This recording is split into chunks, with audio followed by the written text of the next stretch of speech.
الحمد للہ رب العالمین، الصلاة والسلام علی سید الانبیاء والمرسلین وعلی آلہ واصحابہ اجمعین، اما بعد، اعوذ باللہ من الشیطان الرجیم، بسم اللہ الرحمن الرحیم۔ بحمد اللہ تعالی کہ رب ذوالجلال کے احسان اور کرم سے آج آپ کا سبق شروع ہوگا سورۃ المائدہ شفا کی 24 نمبر آیت شفا سے آگے۔ ملاحظہ کیجیے گا، اعوذ باللہ من الشیطان الرجیم، بسم اللہ الرحمن الرحیم۔ قال ربی انی لا املک الا نفسی واخی فافرق بیننا وبین القوم الفاسقین۔ قال، تو موسیٰ کلیم اللہ نے عرض کیا، ربی، اے میرے رب، اے میرے پالنے والے، انی لا املک، میرے پاس اختیار نہیں ہے، الا نفسی، مگر مجھے اپنی جان کا، و اخی، اور میرے بھائی کا، ففرق بیننا، پس تو تفریق کر دے، جدا کر دے، علیحدگی کر دے ہمارے درمیان، و بین القوم الفاسقین، اور اس قوم کے درمیان کہ جو نافرمان قوم ہے، ہمارے اور ان کے درمیان تو جدائی کر دے، علیحدگی کر دے، فاصلہ کر دے۔ قبل ازیں آپ یہ سن چکے ہیں کہ حضرت سیدنا موسیٰ کلیم اللہ نے جب اپنی قوم کو یہ حکم دیا تھا، ارشاد فرمایا تھا کہ قوم جبارین کے خلاف جہاد کرنے کے لیے تم میرے ساتھ چلو، میری معیت میں ان کے ساتھ تم جہاد کرو۔ یا قوم ادخلوا الارض المقدسۃ التی کتب اللہ لکم، اے میری قوم، اس سرد مقدس میں، ملک شام میں داخل ہو جاؤ، یہ اللہ تعالیٰ نے تمہارے لیے لازم قرار دے دیا ہے، تم پر فرض ہے وہاں جانا، اور وہ اللہ تعالیٰ نے تمہارے نام لکھ دی ہے وہ زمین، تم انکار نہ کرو، ولا ترتدوا، اور تم انکار نہ کرو، مرتد نہ ہو جاؤ، واپس نہ پلٹو، علی ادبارکم، اپنی پیٹھ کے بل، فتنقلبوا خاسرین، وگرنہ تم شدید نقصان والے ہو جاؤ گے، شدید نقصان میں پڑ جاؤ گے۔ تو قوم کے ان افراد نے حضرت سیدنا موسیٰ کلیم اللہ کا صریح انکار کر دیا۔ وہ کہنے لگے کہ اِنَّا لَن نَدْخُلَهَا حَتَّى يَخْرُجُوا مِنْهَا، ہم ہرگز اس شہر میں، اس ملک میں داخل نہ ہوں گے جب تک وہ لوگ اس ملک سے نکل نہیں جاتے۔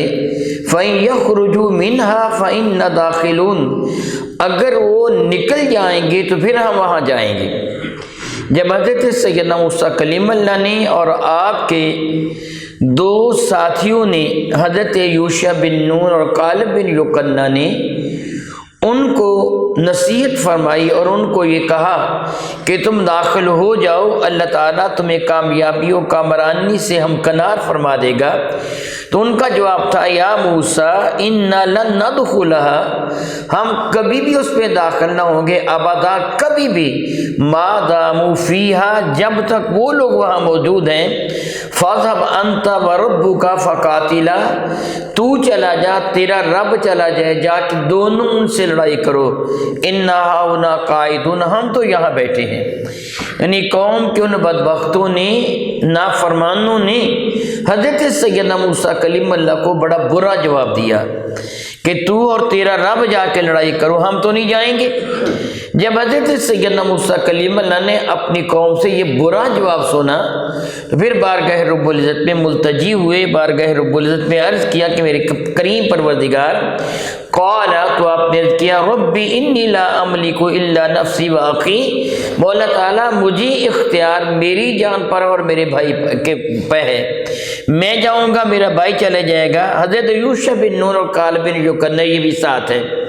کہ ہم چلے جائیں گے اے اللہ تعالیٰ جل وعلا فافرق بیننا و بین القوم الفاسقین، ہمارے اور ان فاسقوں کے درمیان تو علیحدگی کر دے، ہمیں ان سے جدا کر دے۔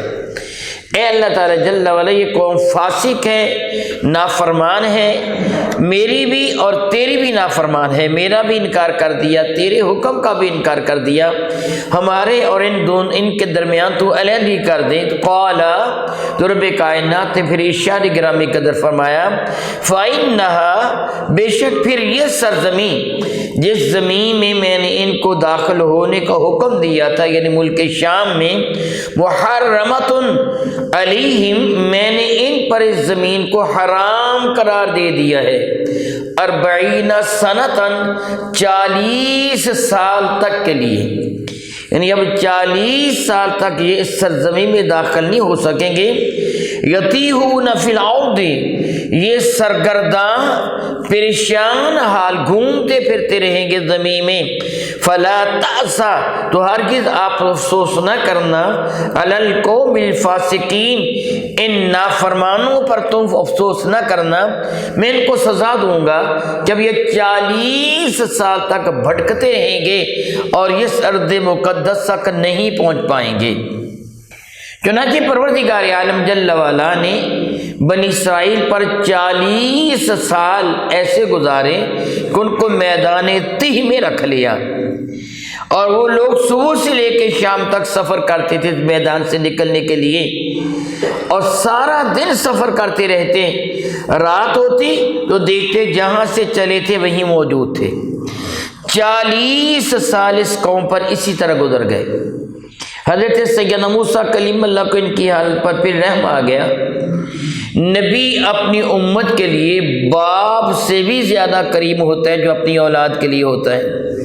جس طرح باپ اپنی اولاد کے لیے کریم ہوتا ہے نا، نافرمان اولاد پر بھی باپ کو رحم آ جاتا ہے۔ والدین اپنی نافرمان اولاد کے لیے بھی بد دعا کرنے سے گریز کرتے ہیں۔ نبی اپنی امت کے لیے اس سے کہیں زیادہ کریم ہوتا ہے، اس سے کہیں زیادہ کریم ہوتا ہے۔ حضرت سیدنا موسیٰ کلیم اللہ کو ان کی حالت پر ترس آ گیا، لیکن رب کائنات کا فیصلہ تھا جب 40 سال تک میں اللہ یہ اعلان کرتا ہوں ان کو ارض مقدس میں داخل نہیں ہونے دوں گا۔ جتنی بھی یہ کوشش کرتے رہیں گے ان کو ناکامی و نامرادی کے سوا کچھ بھی میسر نہیں آئے گا۔ چنانچہ حضرت سیدنا موسیٰ کلیم اللہ نے پھر ان کے لیے دعا کر دی کہ اے اللہ تعالیٰ اس میدان میں مولا تعالیٰ جل وعلا ان پہ اپنی رحمت نازل فرما دے۔ چنانچہ پروردگار عالم جل وعلا ارشاد فرماتے ہیں وَظَلَّلْنَا عَلَيْكُمُ الْغَمَامَ وَأَنزَلْنَا عَلَيْكُمُ الْمَنَّ وَالسَّلْوَىٰ، ہم نے تم پر بادل کا سایہ کر دیا تھا اے بنی اسرائیل والو، اور تم کو ہم نے من اور سلوہ عطا فرما دیا تھا۔